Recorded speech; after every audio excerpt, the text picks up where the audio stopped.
আসসালামু আলাইকুম প্রিয় দর্শক, আশা করব আল্লাহর রহমতে সকলে ভালো আছেন।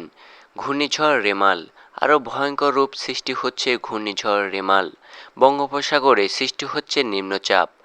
আজও সারা দেশে বিভিন্ন অঞ্চলে বিক্ষিপ্ত বজ্রপাত সহ ভারী বৃষ্টির পূর্বাভাস দিয়েছে আবহাওয়া অধিদপ্তর। আজ এবং আগামী 24 ঘন্টায় কোন কোন জেলায় হতে পারে ভারী বৃষ্টিপাত সহ বজ্রপাত তা জানিয়ে দেব সম্পূর্ণ ভিডিওতে। তার আগে এখনও যারা আমার চ্যানেলটি সাবস্ক্রাইব করেন নাই তারা একটি লাইক দিয়ে চ্যানেলটি সাবস্ক্রাইব করে রাখবেন, যাতে সবার আগে সঠিক খবর আপনার কাছে পৌঁছাতে পারে।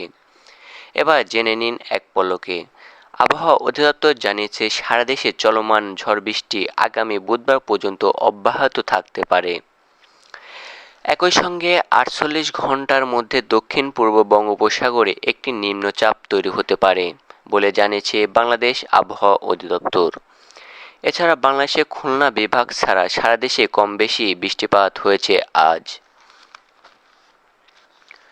এদিকে আবহাওয়ার আরেক সতর্কবার্তায় বলা হয়েছে এখন থেকে পরবর্তী 24 ঘন্টায় খুলনা, যশোর, ঝিনাইদহ, মাগুরা, নড়াইল, রাজধানী ঢাকাসহ মাদারীপুর, মুন্সিগঞ্জ, রাজবাড়ী, গাজীপুর, নড়াইল, নরসিংদী, শিবচর, মুন্সিগঞ্জ, নারায়ণগঞ্জ, বরিশাল, ভোলা, ঝালকাঠি, পটুয়াখালী, কুমিল্লা, নোয়াখালী, ফেনী, চট্টগ্রাম, গাইবান্ধা ও এর পার্শ্ববর্তী অঞ্চল সিলেট বিভাগের সকল জেলায় ভারী বৃষ্টিপাত হতে পারে বলে জানিয়েছে বাংলাদেশ আবহাওয়া অধিদপ্তর।